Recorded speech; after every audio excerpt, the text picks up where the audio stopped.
kasih Tuhan, terima kasih. Inilah kerinduan kami untuk selalu berada dalam hadirat-Mu Tuhan. Bahwa kami masuk Tuhan dalam kemuliaan-Mu yang kudus. Kami mau datang untuk menyembah-Mu Tuhan. Terima kasih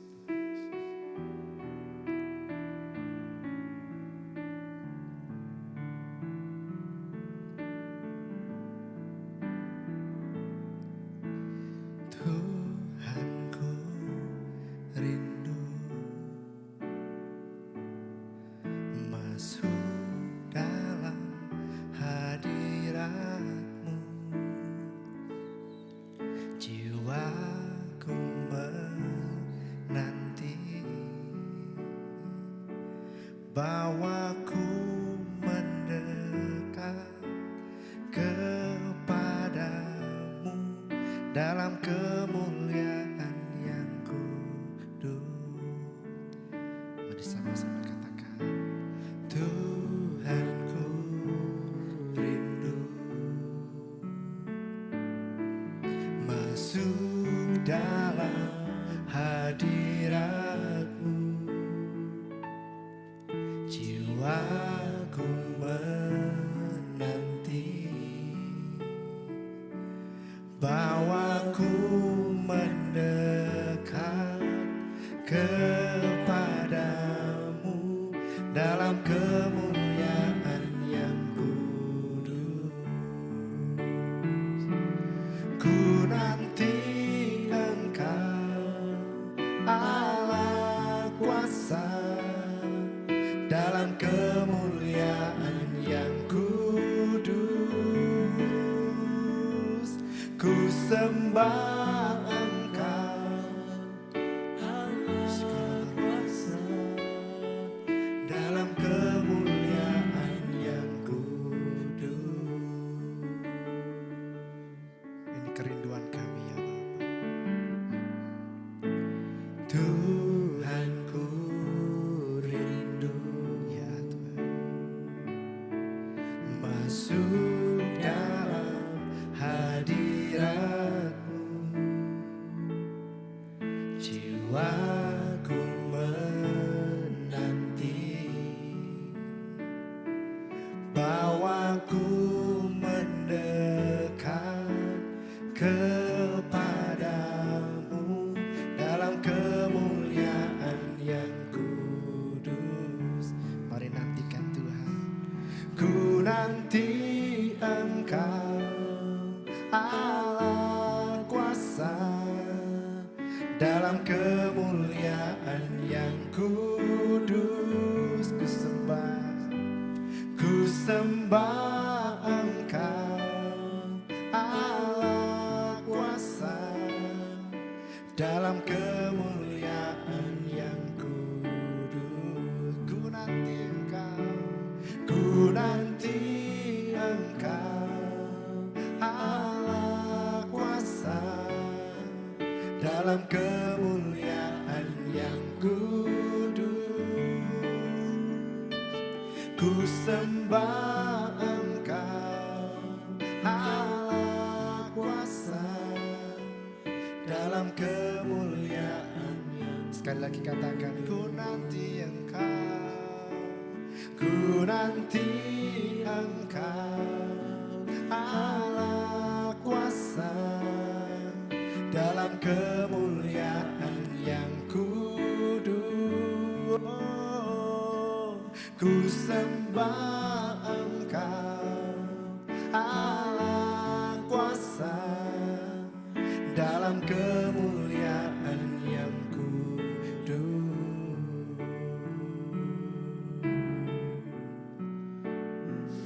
Haleluya. Hanya Engkau kerinduan kami Tuhan, hanya Engkau pengharapan kami. Engkau Tuhan, kami bersyukur buat kebaikan-Mu. Haleluya. Bara. Shikara baba daya rama ya ramu. Haleluya.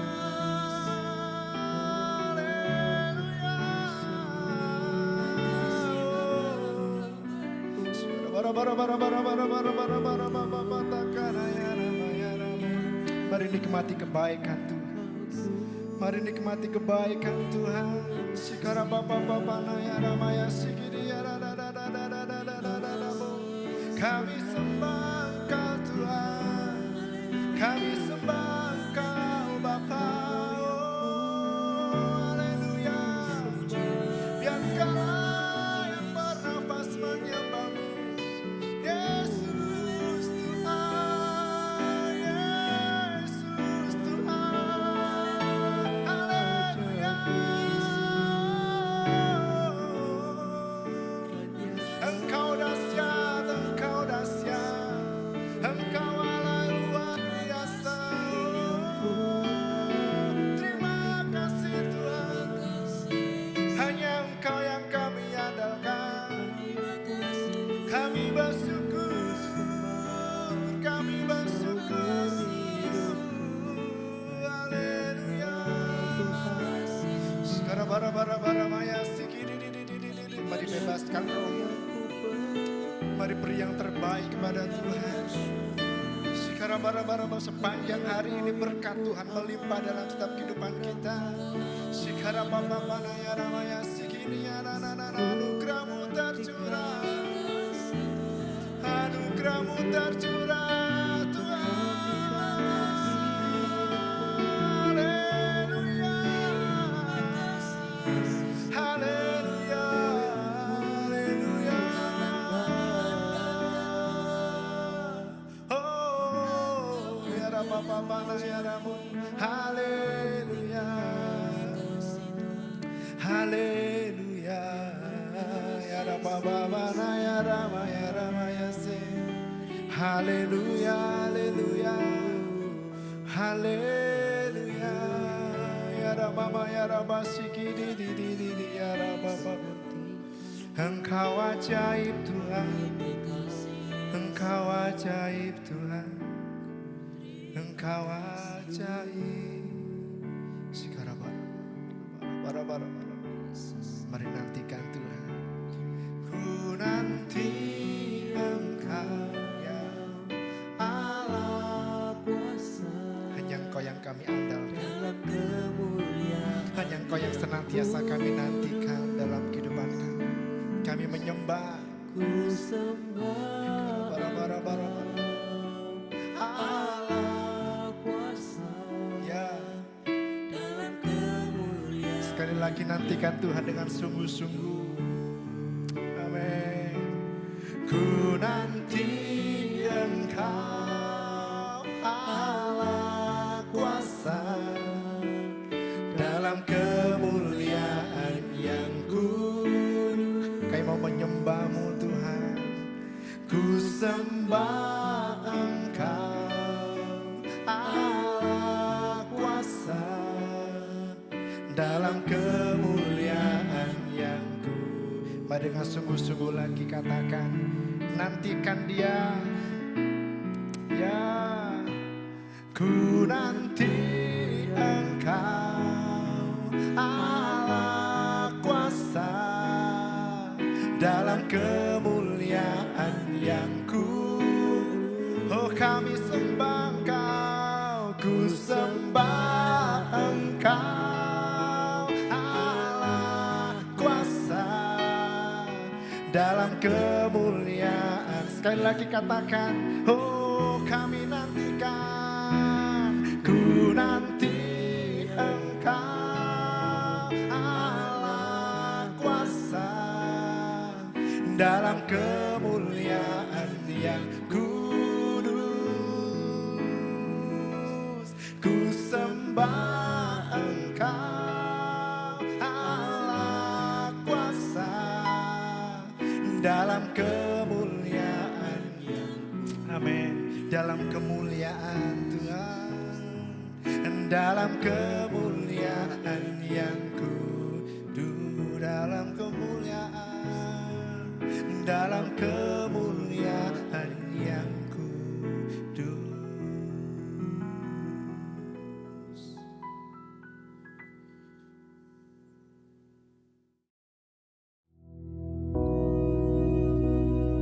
Bapa kami yang di surga, dikuduskanlah nama-Mu, datanglah kerajaan-Mu, jadilah kehendak-Mu di bumi seperti di surga.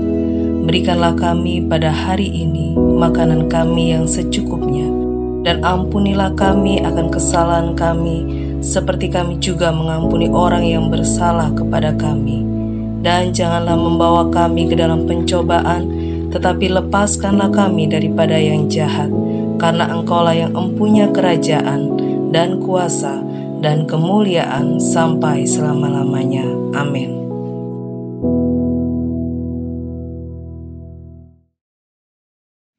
Puji nama Tuhan, saudara sekalian. Mari pagi hari ini kita akan melihat bersama-sama di dalam Kisah Para Rasul, pasal yang ke-9, mulai ayat yang pertama.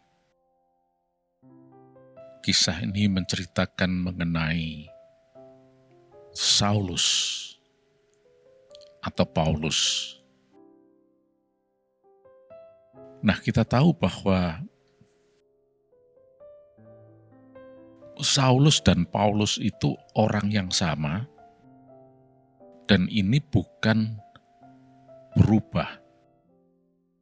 Kalau kita lihat nanti di dalam pasal yang ke-13 ayat 9, diceritakan di sana bahwa Paulus itu juga disebut Saulus. Jadi bukan Saulus kemudian berubah menjadi Paulus. Bukan. Karena ini memang dua kewarganegaraan. Sebetulnya Paulus itu harusnya orang Yahudi, mestinya warga negara Yahudi, tapi mungkin pada saat itu belum seperti sekarang disebut dui kewarganegaraan, ya, double citizenship. Mungkin tidak seperti itu. Hanya saja yang jelas Paulus ini tercatat sebagai orang Romawi, warga negara Romawi, walaupun dia orang Yahudi. Itulah sebabnya namanya dua. Sebagai orang Yahudi, ya Saulus, tapi sebagai orang Romawi, jadi Paulus. Ya. Jadi ini bukan perubahan, ya. Baik, mari kita baca sekarang kisahnya. Sementara itu berkobar-kobar hati Saulus untuk mengancam dan membunuh murid-murid Tuhan. Ia menghadap imam besar dan meminta surat kuasa daripadanya untuk dibawa kepada majelis-majelis Yahudi di Damsyik, supaya jika ia menemukan laki-laki atau perempuan yang mengikuti jalan Tuhan, ia menangkap mereka dan membawa mereka ke Yerusalem. Dalam perjalanannya ke Damsyik, ketika ia sudah dekat kota itu, tiba-tiba cahaya memancar dari langit mengelilingi dia. Ia rebah ke tanah, dan kedengaranlah olehnya suatu suara yang berkata kepadanya, "Saulus, Saulus, mengapakah engkau menganiaya aku?" Jawab Saulus, "Siapakah engkau, Tuhan?" Katanya, "Akulah Yesus yang kau aniaya itu. Tetapi bangunlah dan pergilah ke dalam kota, di sana akan dikatakan kepadamu apa yang harus kau perbuat." Maka termangu-mangulah teman-temannya seperjalanan, karena mereka memang mendengar suara itu, tapi tidak melihat seorang juga pun. Saulus bangun dan berdiri, lalu membuka matanya, tapi ia tidak dapat melihat apa-apa. Mereka harus menuntun dia masuk ke Damsyik. 3 hari lamanya ia tidak dapat melihat, dan 3 hari lamanya ia tidak makan dan minum. Nah, sampai di sini dulu pembacaan kita. inilah seorang yang disebut Paulus, yang sebelumnya dia mengandalkan akunya. Dikatakan tadi, hatinya berkobar-kobar untuk mengancam, membunuh, menganiaya orang-orang yang percaya Yesus. Karena menurut pikirannya, menurut akunya, dialah yang paling benar. Orang yang percaya Yesus itu pada saat itu yang disebut sebagai pengikut jalan Tuhan, itu adalah orang-orang yang sesat semua. Orang yang keliru. Hanya dia yang benar. Akunya ditonjolkan. Tetapi kita lihat ternyata bahwa sesemangat, seberkobar-kobar apapun, seyakin apapun, aku dari si Paulus ini ternyata tidak ada gunanya. Percuma semuanya itu. Karena ketika dia berjumpa dengan Yesus, udah akunya tidak bisa berbuat apa-apa lagi. Malah dia menjadi buta temporer. Tadi sudah kita baca tadi, ya. Dia tidak bisa berbuat apa-apa, jalan saja perlu dituntun. Dan kemudian tadi kita baca dalam ayat yang ke-6, Saulus mendapat instruksi, bangunlah, pergilah ke dalam kota. Di sana akan dikatakan kepadamu apa yang harus kau perbuat. Coba saudara lihat. Si Paulus ini, atau Saulus ini, mencari legalitas. Dan dia bawa surat resmi untuk bisa meneguhkan bahwa akunya ini benar, aku ini benar. Aku akan memusnahkan orang-orang yang percaya Yesus, yang mengikut Yesus. Dan dengan hati yang berkobar-kobar. Dan saudara, tentunya suatu tindakan seperti ini bukan sesuatu yang sederhana. Coba bayangkan bagaimana Saulus harus berjalan dari rumah ke rumah mungkin, ya, dari satu tempat ke tempat lain. Kan butuh biaya, butuh tenaga, waktu, dan seterusnya. Tapi hanya untuk melampiaskan egonya, akunya, dia lakukan semua itu. Belum nanti hal-hal yang merupakan kekejaman yang dilakukan oleh Paulus dan anak buahnya ketika menjumpai ada orang yang percaya Yesus. Saudara sekalian, untuk misalnya menyiksa seseorang, itu butuh energi, dan energi itu diperoleh dari makanan. Bayangkan kalau tidak makan, dari mana dapat energi untuk bisa menyiksa. Jadi sebetulnya ini hanya pelampiasan dari egonya, akunya ini. Tapi setelah Paulus ini berjumpa dengan Yesus, Dan dia memahami semuanya itu. 180 derajat terjadi perubahan total dalam hidupnya. Kalau tadinya dia mengikuti akunya, sekarang dia katakan seperti yang dicatat dalam Galatia 2 ayat yang ke-20. Paulus katakan, namun aku hidup, tapi bukan aku lagi yang hidup, melainkan Kristus yang hidup di dalam aku. Nah, ini luar biasa. Perubahan total. Inilah yang disebut sebagai mengikut Yesus, memikul salib, dan menyangkal diri.